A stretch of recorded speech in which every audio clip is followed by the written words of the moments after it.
So hello students, हम आज की वीडियो में बात करने वाले हैं पाइथन के ऊपर। सो ये first video introduction to Python for class 11 के लिए वीडियो है। क्लास 12 के लिए भी वीडियो जल्दी आने वाली है।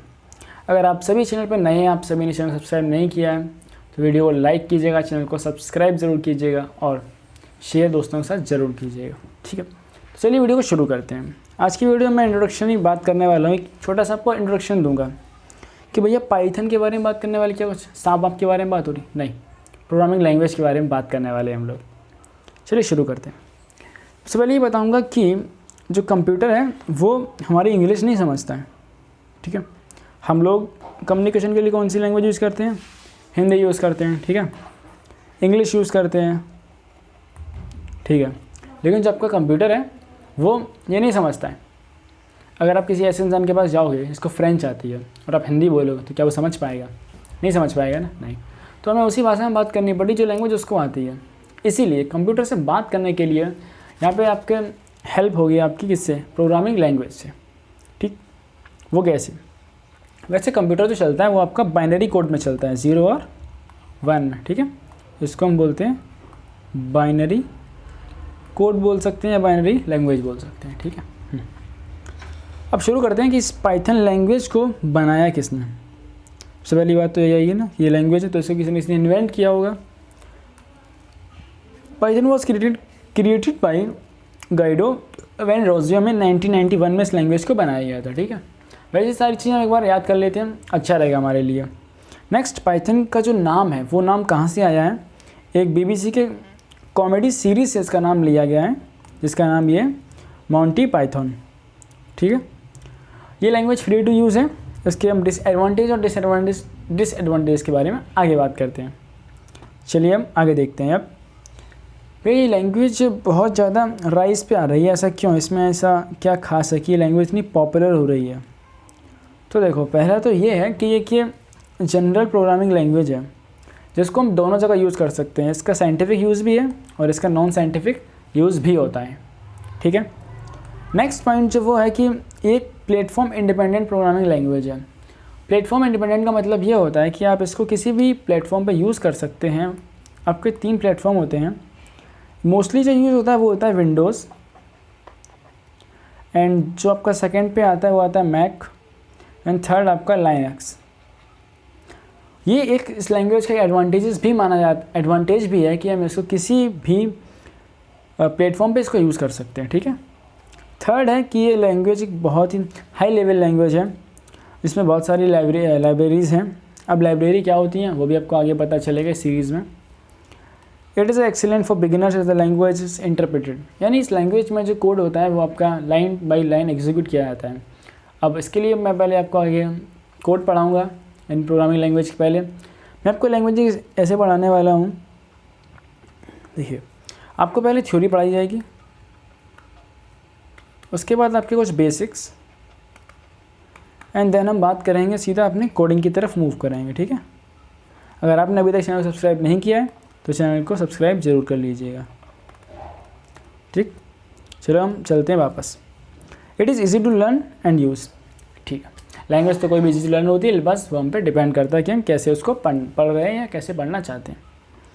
ये जो लैंग्वेज जो भी स्टूडेंट्स इसको पढ़ रहे हैं उनसे मैं यही बोलूँगा कि आप सभी इस लैंग्वेज को इसलिए अच्छे से पढ़िएगा क्योंकि कोडिंग का एक अलग ही इंपॉर्टेंस होता है। कोडिंग जब आप करते हैं तो आपका जो माइंड है वो शार्प करती है। इसके ऊपर भी आपको वीडियो अलग से आने वाला है कि आपको कोडिंग क्यों करनी चाहिए हर इंसान को, और स्टूडेंट को कोडिंग क्यों सीखनी चाहिए। अब हम ये देखते हैं कि कोडिंग इतनी मार्केट में पॉपुलर है तो इसको कौन कौन यूज़ कर रहा है। तो हम कुछ बड़े ब्रांड्स की बात करें जो मार्केट में सो कॉल्ड ब्रांड होते हैं आपके, तो गूगल इसको यूज़ कर रहा है। नेटफ्लिक्स एक OTT प्लेटफॉर्म है, OTT प्लेटफॉर्म, वो भी इसको यूज़ कर रहा है। इवन तो यूट्यूब की बताऊँ मैं आपको तो यूट्यूब भी इसको यूज़ कर रहा है, और ड्रॉपबॉक्स एंड नासा का जो यूज़ है इसको साइंटिफिक प्रोग्रामिंग में यूज़ करता है नासा पाइथन को। भैया वो सब तो ठीक है, थोड़ा एडवांटेजेस और डिसएडवांटेज के बारे में बताओ। तो देखो, हम अब बात करेंगे एडवांटेजेस और डिसएडवांटेजेस के बारे में। कुछ 7 पॉइंट आपको देख रहे हैं यहाँ पे, एडवांटेजेस और डिसएडवांटेज से रिलेटेड जो हैं। एक एक करके एक एक पॉइंट को हम डिस्कस करेंगे। ठीक है, फर्स्ट पॉइंट जो वो हमारा easy to use. Easy to use इसलिए क्योंकि जो प्रोग्रामिंग है वो आपकी ऑब्जेक्ट ओरिएंटेड प्रोग्रामिंग है, ठीक है। अभी ऑब्जेक्ट ओरिएंटेड का जो कंसेप्ट है वो मैं आपको आगे बताऊंगा वीडियोस में। अभी हम समझते हैं इसको object oriented language and this is high level language, ठीक है। अब मैं वीडियो के जो भी नोट्स हैं आपको जिसमें मैं लिख रहा हूँ वो आपको डिस्क्रिप्शन बॉक्स में देखने को मिल जाएंगे, आप वहाँ से इसको डाउनलोड कर सकते हैं। दूसरा है कि एक्सप्रेसिव लैंग्वेज है। एक्सप्रेसिव लैंग्वेज के भैया क्या मतलब है? देखो ऐसा मतलब है कि हम अगर अदर प्रोग्रामिंग लैंग्वेज की बात करें तो C++ के अंदर जो कोड आप 4 लाइन में लिखते थे उसी कोड को आप यहाँ पे 2 लाइन में लिख सकते हैं, आप वही सेम काम करा सकते हैं। तो भैया ये सही है, हम ये 2 लाइन में हमारा काम हो जाए तो हम 4 क्यों लिखेंगे? लेकिन देखो जिस चीज़ के एडवांटेजेस हैं उसके फिर आपको डिसएडवांटेजेस भी मिलेंगे, ठीक है। अब थर्ड पॉइंट आता है कि interpreted language which is line by line ये एग्जीक्यूट होती है। ये क्या होता है? देखो एग्जीक्यूशन 2 टाइप का होता है। एक आपका फुली पहले आपका प्रोग्राम इंटरप्रेटेड हो जाएगा फिर उसके बाद एग्जीक्यूट होगा। एक आपका है कि आपका पहले लाइन 1 फिर लाइन 2 फिर लाइन 3 फिर लाइन 4, ठीक है। पहले तुम ये जान लो कि एग्जीक्यूशन होता क्या है। देखो हम जो भी कोड लिखते हैं, ठीक है, पहले हम क्या लिखेंगे? कोड, फिर उसको हम रन कराएंगे। तो जो हम अपनी भाषा में बोलते हैं रन कराना, वही होता है आपका प्रोग्राम का एग्जीक्यूशन। इसको हम बोल सकते हैं एक प्रोसेस बोल सकते हैं कि हम अपना कोड को आउटपुट में कन्वर्ट करने के लिए जो रन कराते हैं उसको ये हम बोल सकते हैं एग्जीक्यूशन होता है, ठीक है। चौथा पॉइंट है आपका its completeness, no additional file required. अब भैया ये क्या है? कोई एडिशनल फाइल नहीं चाहिए। वो ये है कि जो आपके पाइथन लैंग्वेज है वो एक ओपन सोर्स लैंग्वेज है। आप इसको इसकी वेबसाइट से डाउनलोड कर सकते हैं विच इज़ www.python.org। वहाँ से डाउनलोड करने के बाद और इंस्टॉल करने के बाद आपको कोई भी अलग फाइल को डाउनलोड करने की ज़रूरत नहीं पड़ने वाली है। अच्छा भैया ठीक है। भैया अगला बताओ ज़रा कुछ, ये cross platform language on any platform. वो ये है, अभी मैंने तो हम पीछे बताया कि क्रॉस प्लेटफॉर्म का क्या मतलब होता है। हम इसको किसी भी प्लेटफॉर्म पर यूज़ कर सकते हैं। मेजरली 3 टाइप्स के होते हैं, दोबारा से बताता हूँ। विंडोज़ जो सबसे ज़्यादा यूज़ किया जाता है, फिर आपका मैक एंड देन आपका लाइनक्स, ठीक है। तो ये लैंग्वेज जो पाइथन है वो तीनों प्लेटफॉर्म पे आप चला सकते हैं, इससे कोई इशू नहीं है। 6 आता है free and open source. Free का मतलब ये है कि आपको पाइथन लैंग्वेज चलाने के लिए जो पाइथन की ऑफिशियल वेबसाइट है वो आपसे 1 भी रुपया नहीं मांगने वाली है। और ओपन सोर्स का मतलब ये है कि आप इसके सोर्स को मॉडिफाई भी कर सकते हैं। तो ये मॉडिफाई करने के लिए पहले हमें उसको इतना पढ़ना पड़ेगा डीपली, तब हम मॉडिफाई कर सकते हैं। 7th है वैरायटी ऑफ यूज। इसके बहुत सारे यूजेस हैं आजकल, कुछ पॉपुलर है वो मैं आपको बता देता हूँ। जैसे आपका वेब डेवलपमेंट में इसको यूज़ किया जाता है, वेब डेवलपमेंट, और ऐप डेवलपमेंट या गेम डेवलपमेंट वगैरह में इसको यूज़ किया जाता है,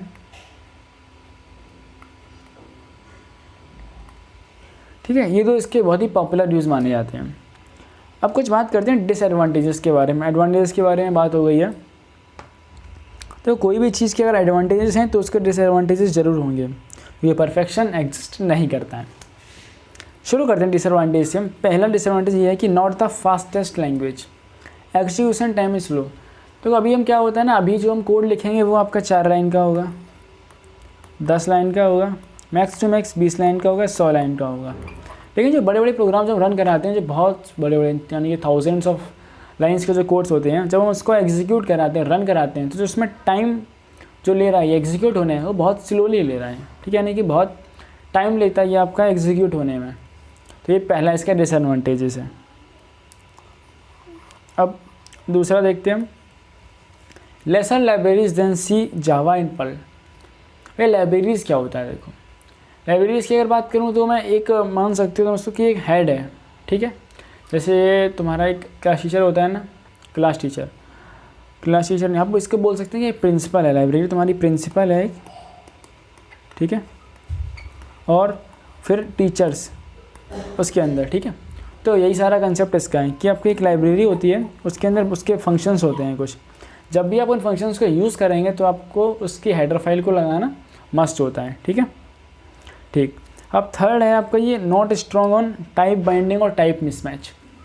भाई टाइप मिसमैच क्या होता है? टाइप मिसमैच को हम ऐसे बोलते हैं कि हमने एक जगह, ठीक है, वैसे वो ये हमने एक ये जगह है हमारी, ठीक है, यहाँ पे हमने इसको बनाया था किस चीज़ के लिए, बाइक खड़ी करने के लिए, ठीक है। ठीक, अगर हम C++ लैंग्वेज की बात करें तो अगर ये लैंग्वेज आप चला रहे हैं और आपकी सिचुएशन ऐसी है कि आपने, चलो मैं लैंग्वेज टर्म में ही तुम्हें समझाता हूँ। आपने एक वेरिएबल लिया, आपको उसमें वैल्यू एंटर करानी है, ठीक है। आपके पास एक वेरिएबल a है जिसमें आपको अल्फ़ाबेट्स एंटर कराने हैं, ठीक है, और आप उसमें एंटर करा देती हैं इंटीजर वैल्यू। तो C++ में अगर आप चला रहे हैं तो वो आपको एरर शो करेगा, ठीक है। लेकिन जो ये पाइथन है इसको कोई प्रॉब्लम ही नहीं है। अगर आपने एक a वेरिएबल बनाया है और आप उसमें कराना चाहते थे, आपने उसको जो डेटा टाइप दिया है वो आपने चर से बनाया है, ठीक है। ये जो वेरिएबल है वो कैरेक्टर डेटा टाइप का है। अब भैया डेटा टाइप क्या होता है वो मैं तुम्हें आगे बताऊंगा आगे की वीडियोस में। हमने इसको बनाया था कैरेक्टर का, जिसमें हमें वैल्यू एंटर करानी थी b, ठीक है, एक कैरेक्टर, लेकिन हम इसमें एंटर करा देते हैं इंटीजर वैल्यू, जिसे हमने एंटर करा दिया 100। तो जो लैंग्वेज का कंपाइलर है जो बेसिकली कंपाइल करता है उसको कोई इशू ही नहीं है। यानी कि इस लैंग्वेज का ये बहुत बड़ा डिसएडवांटेजेस है, वो इस वजह से है कि अगर हम चाहते हैं, अपनी रिस्ट्रिक्शन लगाना चाहते हैं कि यहाँ पे सिर्फ और सिर्फ कैरेक्टर वैल्यू ही एंटर होनी चाहिए, लेकिन यूज़र वहाँ पे अगर इंटीजर वैल्यू एंटर कर देता है, ये तब भी इंटीजर वैल्यू आपकी ले रहा है। ये सारा भैया कुछ समझ में नहीं आ रहा है अभी। देखो अभी डिसएडवांटेजेस की बात कर रहा हूँ मैं, छोटे पार्ट है, थोड़ा समझो। अभी आगे जब मैं आपको पूरा चला के दिखाऊँगा तब मैं आपको अच्छे से बताऊँगा। जो इसका लास्ट डिसएडवांटेज है वो ये है कि नॉट ईजिली कन्वर्टेबल। भैया ये क्या है, देखो हमने कोई भी कोड अगर पाइथन में लिखा है, ठीक है, और अगर हम उसको चाहते हैं कि C++ में कन्वर्ट करना, तो वहाँ पे बहुत सारे इश्यूज़ आपको मिलेंगे। इसलिए इसको हम बोल सकते हैं कि नॉट ईजिली कन्वर्टेबल, ये किसी भी और दूसरी लैंग्वेज में इसके कोड को हम कन्वर्ट नहीं कर सकते हैं। वीडियो अगर अच्छी लगी हो तो आपको, अगर मैं यहाँ तक देखिए तो प्लीज़ वीडियो को लाइक कीजिएगा, कमेंट ज़रूर कीजिएगा और दोस्तों से शेयर कीजिएगा। चैनल सब्सक्राइब नहीं किया तो चैनल को सब्सक्राइब कर दीजिएगा। Thanks for watching. So hello students, हम आज की वीडियो में बात करने वाले हैं इंटरप्रेटर वर्सेस कंपाइलर के बारे में। ये मेरा पाइथन का सेकंड वीडियो है। मैं आप सभी के लिए 11th और 12th की वीडियोस अपलोड कर रहा हूँ पाइथन की। अगर आप सभी ने नहीं किए तो आप प्लेलिस्ट को चेकआउट कर सकते हैं और चैनल को सब्सक्राइब नहीं किया तो चैनल को सब्सक्राइब जरूर कीजिएगा। वीडियो पसंद है तो लाइक कीजिएगा और अगर कोई भी डाउट हो, कुछ भी आप कोई तो पर्टिकुलर टॉपिक की वीडियो चाहते हैं तो आप उसको कमेंट कर सकते हैं। चलिए आज की वीडियो शुरुआत करते हैं, इंटरप्रेटर वर्सेस कंपाइलर, ठीक है। भैया अभी तो आपने ये बताया था कि पाइथन में मैंने आपको अभी तक इंट्रोडक्शन के बारे में बताया था, ठीक है, कि पाइथन क्या है, एडवांटेज और डिसएडवांटेज की हमने बात की थी अभी तक। अब हम आगे बात करते हैं इंटरप्रेटर वर्सेस कंपाइलर की, जिसमें सबसे पहले मैं आपको ये बताऊंगा कि इंटरप्रेटर होता क्या है। भैया हम आज जिस टॉपिक की बात कर रहे हैं, सबसे पहले आप ये बताओ कि टॉपिक्स में होता क्या है, ये इंटरप्रेटर क्या होता है और कंपाइलर। तो ठीक है, चलो भाई शुरुआत करते हैं कि इंटरप्रेटर क्या होता है। देखो इंटरप्रेटर का मतलब ये होता है कि ये एक लैंग्वेज प्रोसेसर है। हाँ, और एक चीज़ और कि अगर आपको एक वीडियो के नोट्स चाहिए तो आप डिस्क्रिप्शन बॉक्स में चेक कर सकते हैं, वहाँ से आपको मिल जाएंगे। It is a language processor which converts high level language program into machine language. यानी कि जो आपका इंटरप्रेटर है वो क्या है, लैंग्वेज प्रोसेसर यानी कि लैंग्वेज को कन्वर्ट करता है किस में, ये हाई लेवल लैंग्वेज का जो प्रोग्राम है उसको मशीन लैंग्वेज में कन्वर्ट कर देगा, ठीक। क्योंकि जो कंप्यूटर है आपका, वो जो भी आप टाइप करते हो, इंग्लिश, हिंदी, फ्रेंच, ये सारी लैंग्वेज नहीं समझता है। अच्छा, तो भैया कंप्यूटर कौन सी लैंग्वेज समझता है? कंप्यूटर जो आपका चलता है वो आपका बाइनरी कोड पे चलता है, 0 और 1। इसको हम बोलते हैं बाइनरी लैंग्वेज। अच्छा भैया ठीक है, ये समझ में आई कि कंप्यूटर हमारा 0 1 के कोड्स पर चलता है, उसको बाइनरी लैंग्वेज बोलते हैं, ठीक है। तो जो हमारे कंप्यूटर, इसको हम बोलेंगे या मशीन, जो मशीन हमारा लैंग्वेज समझ सकती है वो हम उसी लैंग्वेज में कन्वर्ट कर देगा, ठीक है। जो भी हम लैंग्वेज लिख रहे हैं उसको ये मशीन लैंग्वेज में कन्वर्ट कर देगा, तो ये हुआ हमारा इंटरप्रेटर। अच्छा ठीक, अब उसके बाद आता है कोई भी चीज़ के कन्वर्जन हो रहा है तो कैसे हो रहा है, ठीक है। ये कोई भी प्रोसेस अगर हो रही है तो किस तरीके से हो रही है, ये बहुत इंपॉर्टेंट है। अब है कि ये कैसे कन्वर्ट करता है, by converting and executing it line by line, ठीक। वो कैसे, लेट अस सपोज कि यहाँ कोई भी कोड लिखा हुआ है, कोई भी कोड आपका लिखा है, एक लाइन लिखी हुई है, लाइन 1, लाइन 2, लाइन 3, लाइन 4। तो ये इंटरप्रेटर क्या करेगा, आपका पहली लाइन पे आएगा, ठीक है। यहाँ जो कुछ लिखा होगा उसको इंटरप्रेट करेगा यानी कन्वर्ट करेगा, और फिर उसके बाद में एग्जीक्यूट यानी रन भी करता जाएगा। तो पहले ये इस लाइन 1 को करेगा रन, यानी एग्जीक्यूट करेगा, फिर लाइन 2 को एग्जीक्यूट करेगा, देन लाइन 3 को एंड देन लाइन 4 को। ठीक, अब भैया अगर यहाँ पे कोई एरर आ गया तो क्या होगा? देखो, अगर जैसे ही इसको एरर मिल जाएगा ये वहीं पे रुक जाएगा। ठीक है, लेट अस सपोज अगर इसको लाइन 2 में इस वाली लाइन में एरर मिल गया, ठीक है, तो ये यहीं पर रुक जाएगा, फिर इसके आगे नहीं जाने वाला है क्योंकि इसको एरर मिल चुका है। ठीक, और दूसरी चीज़ ये है, नेक्स्ट पॉइंट जो हमारा है कि it should be present in the memory at the execution of, जिस टाइम हम मतलब प्रोग्राम को रन करा रहे हैं उस टाइम पे ये आपकी मेमोरी में होना चाहिए। ठीक है, लेकिन जैसे इसका जो मेन एरर यूज़ आएगा वो इसलिए ताकि ये बता देगा कि प्रोग्राम में कोई एरर है या नहीं है। ठीक है, लेकिन जब एक बार आपके प्रोग्राम से आपके एरर्स निकल जाएंगे तो इसका कोई यूज़ नहीं है। तो इसका ही हम बोल सकते हैं थोड़ा सा डिसएडवांटेज ये है कि ये आपकी मेमोरी में अननेसेसरी रहेगा। ठीक है, ठीक, और जो नोट में मैंने लिखा हुआ है कि जो पाइथन है, पाइथन आपकी एक इंटरप्रेटेड लैंग्वेज है। ठीक है, ये आपको याद रखना कि हम पाइथन पढ़ रहे हैं तो हमें ये पता होना चाहिए इस लैंग्वेज के बारे में कि ये लैंग्वेज किस टाइप की लैंग्वेज है। ठीक है, अब हम बात करते हैं कंपाइलर के बारे में। अच्छा भैया, हाँ सही है, अब आपने इंटरप्रेटर बताया, कुछ समझ में आया, अब थोड़ा कंपाइलर के बारे में बता दीजिए। तो देखो भाई, कंपाइलर क्या होता है? कंपाइलर भी सेम काम करता है। अच्छा भैया, दोनों सेम काम, लेकिन कुछ तो डिफरेंस होगा। हाँ रुको बताता हूँ वो भी। पहले हम ये जानते हैं कि ये भी क्या करता है। ये भी आपका हाई लेवल लैंग्वेज को मशीन लैंग्वेज में कन्वर्ट करता है।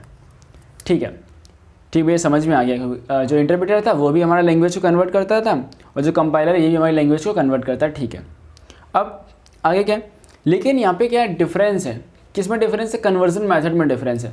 जो इंटरप्रेटर है वो कैसे कन्वर्ट करता था आपका? भैया इंटरप्रेटर करता था हमारा लाइन बाई लाइन करता था। ठीक, बहुत बढ़िया। अब लेकिन जो कंपाइलर है तुम्हारा वो कैसे कन्वर्ट कर रहा है? वो तुम्हारा पूरा एक बार में पहले प्रोग्राम को कन्वर्ट करेगा फिर एग्जीक्यूट करेगा। देखते हैं, देखो यहाँ बट ये तो कन्वर्जन मेथड है डिफरेंट। ठीक है, अब भैया कैसे डिफरेंट है देखो वो भी लिखा हुआ है। मैंने नोट्स इस बार थोड़ा आपको एक्सप्लेनेशन इसलिए बनाया है कि जब आपको नेक्स्ट टाइम पढ़ें या PDF में डाउनलोड करें इसको तो अब एक बार पढ़ें आपको वहाँ से भी अच्छी समझ में आएगा। ठीक है, अब देखो कैसे डिफरेंस है। It converts all the program in one go and reports all the errors of the program along with the line number. भैया थोड़ा मैं तो एक्सप्लेन करता हूँ, पॉइंट को एक्सप्लेन कर रहा हूँ, ध्यान से सुनना। इसका मतलब ये है, पिछली बार मैं 4 लाइन ली थी ना, हाँ भैया 4 लाइन ली थी हमने। अब देखो हम फिर से लेते हैं line 1, line 2, line 3। Line 1, line 2, line 3 ये क्या है? ये आपके प्रोग्राम में लिखे हुए स्टेटमेंट्स हैं। हम जैसे आगे बढ़ेंगे मैं आपको सारी चीज़ें बताऊँगा। ठीक है, अब देखो लाइन 1 में क्या है, ये पहले 4 लाइनें लिखी हुई यहाँ पे। ठीक है, तो कंपाइलर क्या करेगा? अब पहले जानते हैं इंटरप्रेटर क्या कर रहा था। इंटरप्रेटर भैया पहले लाइन 1 को कर रहा था, फिर वो लाइन 2 को कर रहा था। ठीक है, फिर लाइन 3 को, फिर लाइन 4 को। जैसे लाइन 1 उसने कन्वर्ट कर दिया, उसको आउटपुट उसका शो करा दिया। ठीक, लेकिन ये उल्टा कर रहा है। उल्टा नहीं, कुछ डिफरेंट कर रहा है। डिफरेंस ये है कि ये पहले सबको एक साथ कंपाइल करेगा, यानी कन्वर्ट करेगा हाई लेवल लैंग्वेज को मशीन लेवल लैंग्वेज में। ठीक है, कन्वर्ट कर दिया। इसके बाद क्या करेगा ये? इसके बाद आपको अगर इस प्रोग्राम के अंदर कोई भी एरर आता है तो आपको ये बताएगा। लेट अस सपोज हम मानते हैं कि लाइन 1 में एरर था, ये बताया कि आपका जो एरर है वो लाइन 1 में है और कौन से कैरेक्टर पे एरर शो हो रहा है। ठीक है, वो आपको शो करेगा। लेट अस सपोज कि कुछ एरर लाइन 3 में भी आया था, L3 में जो एरर है वो भी शो कर देगा आपको कि L3 में भैया ये एरर आया हुआ है। ठीक है, तो यूज़र जो आपका प्रोग्रामर आप इसको सही करिए, आपकी इस लाइन में ये एरर शो हो रहा है। ठीक है, जैसे ही आप इसको, अब क्या होगा, ये पूरा पहले एक बार में कंपाइल्ड होता है। एक बार फिर से देखते हैं कि क्या करेगा। चारों जो लाइनें लिखी हुई हैं, 4 स्टेटमेंट जो आपके लिखे हुए हैं, चारों को पहले कंपाइल करेगा, उसके बाद ये एग्जीक्यूट करेगा। ठीक है, अगर कोई एरर मिलता है तो ये एरर आपको कंपाइल, जैसे कि इसने लाइन 1 को पहले क्या किया, कंपाइल किया। ठीक है, एरर मिला तो ये रुकेगा नहीं वहाँ पे। ठीक है, चलता रहेगा आगे भी। इसको एरर का नंबर पता है, कौन सी लाइन पे कहाँ एरर है। ठीक, फिर नेक्स्ट लाइन पे आएगा, फिर नेक्स्ट लाइन पे आएगा, वहाँ एरर मेरा तो वो भी इसको पता है। फिर ये आपको पूरा कन्वर्ट करने के बाद में शो कर देगा कि इस लाइन में आपका ये एरर आ रहा है। ठीक है, ओके। उसके बाद क्या होगा, जब आपको एरर दिखाएगा फिर आप एरर सही करेंगे। जब आप एरर सही कर देंगे तब आपका प्रोग्राम दोबारा से, पूरा प्रोग्राम फिर से कंपाइल्ड होगा। ठीक है, अब इसको हम बोल सकते हैं कि जो आपका कंपाइलर होगा मेमोरी में नहीं होता है। सो हेलो स्टूडेंट्स, हम आज की वीडियो में बात करने वाले हैं, मैंने अभी तक आपको इंट्रोडक्शन टू पाइथन दिखाया। ठीक है, और आज हम चलाएंगे पाइथन, आपको चला कर दिखाता हूँ मैं। ठीक है, सो बेसिकली आज हम देखेंगे वर्किंग विद IDE कि हम कैसे पाइथन लैंग्वेज हमारी वर्क करती है और किस तरह हम उसको चलाते हैं। फिर उसके बाद मैं बताऊँगा आपको 2 मोड के बारे में, विच इज़ स्क्रिप्ट मोड और इंटरेक्टिव मोड। ठीक है, अब इन दो मोड में देखो क्या डिफरेंस होता है। ठीक, ये भी हम इसमें आगे बात करेंगे। सबसे पहले आपको पाइथन लैंग्वेज चला के दिखाता हूँ। इसके लिए हमें क्या चाहिए होगा, एक सॉफ्टवेयर। देखो अब हमें अच्छा एक बात बताओ पहले कि अगर हमें कोई पावर पॉइंट का प्रेजेंटेशन बनाना है, ठीक है, कोई पीपीटी बनानी है तो क्या चाहिए भैया, पीपीटी बनाने के लिए हमें पावर पॉइंट चाहिए। ठीक है भाई, अगर कोई वर्ड का सॉफ्टवेयर डॉक्यूमेंट बनाना है तो क्या चाहिए, तो भैया हमें माइक्रोसॉफ्ट वर्ड चाहिए। ठीक है, अब उसी तरीके से हमें अगर पाइथन की कोई फाइल बनानी है, पाइथन का प्रोग्राम चलाना है तो क्या चाहिए, उसका भैया एक सॉफ्टवेयर चाहिए होगा जिस पर हम पाइथन चलाएंगे, पाइथन लैंग्वेज को। ठीक, तो क्या देखो एक सॉफ्टवेयर जो है पाइथन का, वो आप उसकी वेबसाइट से उसको डाउनलोड कर सकते हैं, विच इज़ www.python.org। वहाँ से वेबसाइट आप फ्री ऑफ कॉस्ट डाउनलोड कर सकते हैं। ठीक, इसके बाद आप डाउनलोड करेंगे तो आपको यहाँ दो चीज़ दिखेंगी। आपको स्टार्ट मेन्यू में जाके मैं दिखाता हूँ। यहाँ से हम चलते हैं पाइथन, ये पाइथन का फोल्डर है। ठीक है, अब यहाँ देखो एक IDLE बना हुआ है और ये पाइथन 3.9 64 बिट। अभी मैंने इसको ओपन किया है तो ये आपके सामने है। अगर हम यहाँ पे पाइथन का कोई भी कमांड लिखते हैं, सपोज़ मैं आपको लिख के दिखाता हूँ प्रिंट, और प्रिंट के बाद में यहाँ लिखते हैं हम हेलो वर्ल्ड, ओके। तो और उसके बाद इस तरीके, अगर हम यहाँ पे आप एंटर प्रेस करेंगे तो आपको आउटपुट दे देगा। देखो कैसे, ये आपका आउटपुट आ गया हेलो वर्ल्ड। हाँ भैया ये आउटपुट तो आ गया है। ठीक, अब लेटर सपोज हम कुछ और ऐसी कमांड देते हैं, कुछ और प्रिंट करा के दिखाता हूँ मैं आपको। प्रिंट करते हैं हम माई नेम इज़ नहीं हेलो पाइथन। ठीक है, हेलो पाइथन को हमने प्रिंट करा दिया। ओके, अब इसके बाद हम फिर से एक एंटर प्रेस करते हैं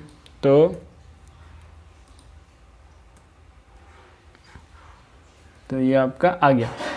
ठीक, ये आपका ये आउटपुट आ गया। ठीक है, तो ये आपका अभी कौन सा मोड, ये आपका इंटरेक्टिव मोड में हम वर्क कर रहे हैं। ठीक, अब मैं आपको दिखाता हूँ इसके IDLE में काम करके। तो IDLE के लिए हम चलते हैं पाइथन में। अभी चीज़ आपको स्टार्टिंग में थोड़ा पूरा वीडियो देखिए, आपको सारा कुछ अच्छे समझ में आएगा। अभी हम चलते हैं यहाँ पे और IDLE खोलते हैं। ठीक है, अब देखो इन दोनों में डिफरेंस क्या होता है, मैं इसकी बात करूँगा। अब हम आ चुके हैं IDLE में, यानी कि पाइथन के शेल में। तो हम यहाँ पे भी सेम प्रोग्राम देखो रन कराएंगे, प्रिंट, और प्रिंट के साथ हम यहाँ हेलो वर्ल्ड लिखते हैं। ठीक है, hello world. Okay,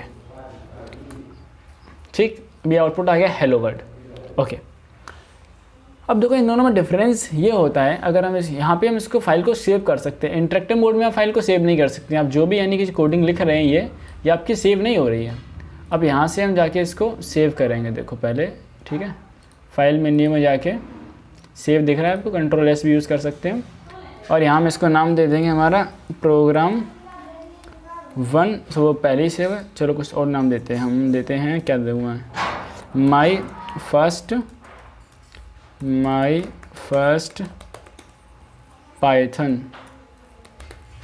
Python programme. वैसे इतना बड़ा नाम यूजुअली हम नहीं देते हैं, लेकिन फिर भी अब नेम देने के बाद में आपको एक चीज़ याद रखनी कि आपको इस फाइल का एक्सटेंशन ज़रूर लगाना है, विच इज़ .py। ओके, हाँ भैया एक्सटेंशन लगा लिया। अब यहाँ से सेव बटन पे क्लिक करके फ़ाइल को सेव कर देते हैं। ठीक है, मैंने सेव कर दी। अब यहाँ से क्या है कि आप जो भी कमांड लिखेंगे वो आपका यहाँ से आप इस मोड में सेव कर सकते हैं, और आप कितना ही बड़ा यहाँ से लिख सकते हैं अपना जो भी प्रोग्राम है। ठीक, तो ये बेसिकली पाइथन शेल था, लेकिन हम लोग जो यूज़ करेंगे, जो मेरा पर्सनली फेवरेट है, अब कई सारे आईडी आते हैं, हम इसमें यूज़ करने वाले हैं स्पाइडर, एनाकोंडा। ठीक है, अब भैया ये एनाकोंडा क्या है, तो हम यहाँ यूज़ करेंगे स्पाइडर को यूज़ करेंगे। ठीक, जो कि एक सॉफ्टवेयर है जिसमें हम कोडिंग कर सकते हैं, और जो कि बहुत ही एडवांस्ड वर्जन है। इसमें हम बहुत सारे, क्या बताऊँ मैं, अभी देखता हूँ मैं आगे बताते हैं। चलिए शुरू करते हैं, तब तक कि हमारा स्पाइडर ओपन हो रहा है। सबसे मैं आपको इसके इंटरफेस के बारे में बताता हूँ। ये आपका पाइथन का कंसोल है। ओके, और यहाँ से आप अपने आउटपुट की हिस्ट्री देख सकते हैं। यहाँ से आप किसी भी फाइल को ओपन कर सकते हैं, न्यू फाइल सेव कर सकते हैं। ठीक है, इसको भी हम हटाते हैं। अब देखो सबसे पहले मैं आपको यहाँ दो चीज़ बताने वाला हूँ। सबसे पहली चीज़, इंटरेक्टिव मोड और स्क्रिप्ट मोड में डिफरेंस क्या है। अगर हम यहाँ पे देखें, यहाँ पे मैं चला रहा हूँ, अगर यहाँ पे मैं कोई कोड लिखता हूँ, लेट अस सपोज यहाँ पे लिखा मैंने प्रिंट, और यहाँ पे लिखता हूँ हेलो वर्ल्ड, ठीक है। यहाँ पे मैंने लिख दिया प्रिंट हेलो वर्ल्ड। अब मैं यहाँ पे अगर एंटर बटन प्रेस करूँगा तो इसका आउटपुट यहाँ पे आ गया, ठीक। लेकिन अब जो आउटपुट यहाँ पे आया हुआ है इंटरेक्टिव मोड में, हम इस आउटपुट को सेव नहीं कर सकते हैं, ठीक। पहला डिफरेंस ये हो गया आपका। और दूसरी चीज़, हम यहाँ पे कोई भी बड़ा सा कोड है ना उसको नहीं यूज़ कर सकते हैं। कैसे? अब यहाँ पे हम सिर्फ एक स्टेटमेंट यूज़ कर रहे हैं, प्रिंट हेलो वर्ल्ड। अगर हम दूसरा एक और ऐसे इनपुट देंगे प्रिंट, और यहाँ पे कुछ और लिखते हैं, जैसे लिखता हूँ मैं पाइथन लिख देता हूँ, ठीक है। तो ये पाइथन को प्रिंट कर देगा आपका, ठीक। अब क्या ये इनपुट और आउटपुट जो आप बुक में पढ़ेंगे तो आपको एक चीज़ मिलेगी कि आपका सैंडविच टाइप का बना देता है, ठीक है। यहाँ से इनपुट फिर आउटपुट, इनपुट आउटपुट, तो ये सैंडविच टाइप का बना दिया इसने। सबसे बड़ी दिक्कत इसकी यही है। और अब हम चलते हैं अपने इस वाले मोड में, स्क्रिप्ट मोड में। अब ये जो मोड है स्क्रिप्ट मोड है। सबसे पहले इसके लिए करना ही है आपको कि फ़ाइल को सेव करना है। तो सेव करने के आपके पास दो ऑप्शन हैं, या तो आप फाइल से जाके डायरेक्ट सेव कर सकते हैं, या फिर आप Ctrl+S का यूज़ कर सकते हैं। आप कंप्यूटर के स्टूडेंट हैं तो आपको शॉर्टकट कीज़ याद होनी चाहिए, आपका टाइम बचाती है। चलिए मैं आपको यहाँ सेव करके दिखाता हूँ इसको। अभी तो मैंने इसका नेम ऑलरेडी दिया हुआ है, एक नई फाइल खोलते हैं, उसको हम सेव करेंगे, ठीक है। न्यू फाइल, और इसको हटा दिया, ठीक है। अब यहाँ से इसको सेव करते हैं, ठीक। तो इसका हम नाम डालेंगे क्या? इसका हम नाम डालते हैं सेकेंड प्रोग्राम डॉट के बाद इसका एक्सटेंशन मैं आपको क्या बताया था अभी? एक्सटेंशन भैया आपने बताया था .py यूज़ करना है, ठीक है। .py यूज़ कर दिया। अब इससे ये आपका जो फाइल है वो पाइथन के फॉर्मेट में सेव हो चुकी है, पाइथन की फ़ाइल बन गई है। अब देखो हमें क्या करना है। यहाँ पे अगर हम लिखेंगे प्रिंट, ओके, हेलो वर्ल्ड, और यहाँ से ये बटन देख रहे हैं @ के बगल में, यहाँ से आप इसको रन कराइए, तो यहाँ आप इसका आउटपुट देख सकते हैं ये, ठीक है। अब यहाँ पे कितना भी कोड लिख लो, देखो मैं एक कुछ और लिख कर दिखाता हूँ। प्रिंट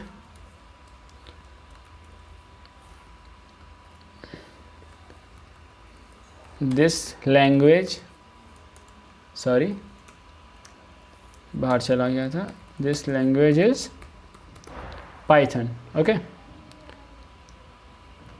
इसके बाद हम ये लगाएंगे और ऐसे, ठीक है। अब देखो अगर मैं यहाँ से इसका रन कराऊंगा इसको, तो ये देख रहे हो अब क्या हुआ, जब मैं स्क्रिप्ट मोड में इसको यूज़ कर रहा हूँ तो हमारा जो आउटपुट और इनपुट है वो सैंडविच नहीं बना। हमारा प्रोग्राम एक तरफ है यहाँ पे, और जो हमारा आउटपुट है वो यहाँ पे है, ठीक है। अब देखो पहले हम क्या कर रहे थे, हमने एक इनपुट दिया, उसका आउटपुट, फिर इनपुट दिया, फिर आउटपुट। तो मेजरली यही डिफरेंस होता है आपका इंटरैक्टिव मोड में और स्क्रिप्ट मोड में, ठीक है। अब इसके बाद हम एक तीसरे पॉइंट की बात करते हैं, वो ये है कि जो प्रिंट है हम थोड़ा उसको और जानते हैं कैसे। अब जैसा कि आपको देख रहे हैं कि प्रिंट में हमने हेलो वर्ल्ड लिखा हुआ है, और यहाँ पे आपको ये डुअल कोट्स जो दिख रहे हैं ना, अगर हम इसकी जगह सिंगल कोट्स यूज़ करें तो क्या होगा। तो मैं आपको एक चीज़ बताना चाहूँगा कि अगर हमने यहाँ पे ये आपको दोनों तरफ एक ही कोट्स यूज़ करने हैं, भैया कुछ समझ में नहीं आ रहा, सुनो। अगर आपने स्टार्टिंग में सिंगल कोट यूज़ किया है, ठीक है, तो आपको एंडिंग में भी सिंगल कोट ही यूज़ करना है। वैसे तो अगर आप स्टार्टिंग, रुको मैं एक चीज़ बताता हूँ आपको, अगर आप यहाँ पे प्रिंट में एक ब्रैकेट देंगे तो उसका जो मतलब पेयर होता है ना वो ऑटोमेटिकली आता है, ठीक है। अब अगर सिंगल आप एक क्यूट लगाएंगे यहाँ पे तो उसका जो पेयर है वो ऑटोमेटिकली आ गया है, ठीक है। तो रूल ये है कि आप जो भी यूज़ कर रहे हैं उसको पेयर में यूज़ करना है, ठीक है। आइदर आप सिंगल क्यूट्स को यूज़ कर सकते हैं या फिर डबल कोट्स को भी यूज़ कर सकते हैं। अब देखो मैं आपको इसमें लिख के दिखाता हूँ हेलो वर्ल्ड, ठीक। अब आप ये देखो कि जो ये वाली लाइन है इसमें लिखा हुआ है आपका हेलो वर्ल्ड सिंगल कोट्स में, और नीचे दिस लैंग्वेज इज पाइथन लिखा हुआ है डबल कोट्स में। अब इसको रन करते हैं हम, इसको रन किया और यहाँ देखो इसका आउटपुट क्या आया है, ये देखिए इसका जो आउटपुट आया है hello world this language is Python, ठीक। यही और यही सेम आउटपुट आपका पहले आया था। आउटपुट में कोई डिफरेंस आया भैया? आउटपुट में कोई डिफरेंस नहीं दिख रहा है, ठीक है। तो तुम्हें ये रूल याद रखना है। अगर हम इसको चेंज कर दें, कैसे, देखो मैं तुम्हें ये भी दिखाता हूँ कि अगर हमने डबल कोट्स लगा दिए तो क्या हो रहा है। तो ये एरर शो करेगा, देखना अभी रन करा, ये देखो सिंटैक्स एरर, ठीक है। सिंटैक्स एरर का मतलब क्या होता है, जब हम किसी भी प्रोग्राम के कोई जो एक पर्टिकुलर सिंटैक्स बनाया गया है, ठीक है। जैसे हमने HTML पढ़ी थी तो उसमें क्या था, एक सिंटैक्स होता है कि आपको पहले HTML टैग का यूज़ करना है, फिर आपको हेड टैग का यूज़ करना है, फिर आपको टाइटल टैग हेड टैग के अंदर होना चाहिए, ठीक है। फिर हेड टैग बंद करना है हमें, ठीक, इस तरीके से। तो एक हर लैंग्वेज का एक प्रॉपर सिंटैक्स होता है कि आपको एक मतलब रूल्स होते हैं, उसको फॉलो करना ही होता है। अगर हम उसको फॉलो नहीं करते हैं तो हमारा यहाँ पे एरर आएगा। तो ये देखिए आपको एरर का नेम भी लिख के आ रहा है यहाँ पे, और यहाँ किस लाइन में एरर है ये भी लिखा हुआ है, ठीक। अगर हम इसको बदल देते हैं, अब देखो हमने बदल दिया और अब रन कराते हैं तो ये कोई एरर शो नहीं करेगा। आ गया, ठीक। हाँ भैया कुछ समझ में आया। तो और सुनो, और तुम्हें एक चीज़ बताता हूँ, वो ये है कि अब शायद बेटर दिख रहा होगा, है ना। अब तुम्हें थोड़ा कमेंट्स के बारे में बताता हूँ क्या। अब जैसे मैं यहाँ चाहता हूँ कमेंट्स लिखना, तो क्या करें, कमेंट्स अगर हम लिखना चाहते हैं तो यहाँ एक काम कर सकते हैं कि हमको हैश यूज़ करना है, ठीक है, और उसके बाद कुछ भी लिख देते हैं, जैसे माई फर्स्ट प्रोग्राम, ठीक। ये आपका सिंगल लाइन कमेंट्स और मल्टी लाइन कमेंट्स भी होते हैं। जैसे जैसे हम आगे बढ़ेंगे मैं आपको सारी चीज़ें बताऊंगा। अब इसको रन कराते हैं, देखते हैं क्या होता है। रन कराया, अच्छा भैया आपने जो कमेंट्स लिखा ये आउटपुट में तो आया ही नहीं है। तो भाई कमेंट्स जो होते हैं वो आपका एक इंस्ट्रक्शंस होते हैं, किस लिए, जैसे कि मैंने अभी ये प्रोग्राम बनाया है, ठीक है। मेरे बाद ये कोई प्रोग्राम, सबसे पहले आपको एक चीज़ समझनी होगी, आप कोडिंग पढ़ रहे हैं कि प्रोग्राम में 3 लोग होते हैं एक प्रोग्राम के लिए। एक आपका यूज़र होता है जिसको आप आउटपुट दिखाएंगे, ठीक। एक यूज़र वो होता है जिसको आप इनपुट लेंगे जिससे, ठीक है। उसको सेम ही मान सकते हैं वैसे, लेकिन हो सकता है डिफरेंट भी हो सकता है, ठीक। एक जो कोड कर रहा है वो आपका प्रोग्रामर हो गया, ठीक है। 3 नहीं, वैसे 2 ही बोलेंगे हम इसको, सॉरी फॉर दैट, कि एक आपका प्रोग्राम बना रहा हूँ वो प्रोग्रामर हुआ, और एक जो यूज़र है आपका वो हुआ, ठीक है। लेकिन क्या अगर मैंने कुछ इसमें ऐसा बनाया हुआ है, यहाँ पे कुछ ऐसा लिखा हुआ है कि हम यहाँ लिख दें कमेंट्स में कि मैंने हेलो वर्ल्ड क्यों यूज़ किया है, कोई रीज़न या कोई नोट्स डालना चाहते हैं बीच में, ताकि जब ये कोडिंग कोई दूसरा प्रोग्रामर देखे तो उसको समझ में आ सके, ठीक है, कि यहाँ पे ऐसा क्यों किया गया है। तो हम कमेंट्स का यूज़ करते हैं। जैसे मैं लिख देता हूँ यहाँ पे कि I am using Python first time, ठीक है, ये लिखा हमने, और इसको रन कराते हैं। तो जो आउटपुट है उसमें कोई डिफरेंस नहीं आने वाला, क्योंकि जो कमेंट्स है वो आउटपुट में शो ही नहीं होते हैं, ओके। और यहाँ पे जो मैंने बताया वो कमेंट्स भी 2 टाइप के होते हैं। ये जैसे जैसे हम आगे बढ़ेंगे मैं आपके जैसी वीडियोस लेके आता रहूँगा। अगर आप सभी ने अभी तक चैनल को सब्सक्राइब नहीं किया है तो प्लीज़ चैनल को सब्सक्राइब जरूर कीजिएगा। और कोई भी फीडबैक होता है आप मुझे कमेंट सेक्शन में बता सकते हैं। आप मुझे इंस्टाग्राम पे फॉलो भी कर सकते हैं, मेरा फेसबुक पेज, जितने भी सोशल मीडिया लिंक्स हैं वो सारे डिस्क्रिप्शन बॉक्स में आपको मिल जाएंगे। So thanks for watching this video.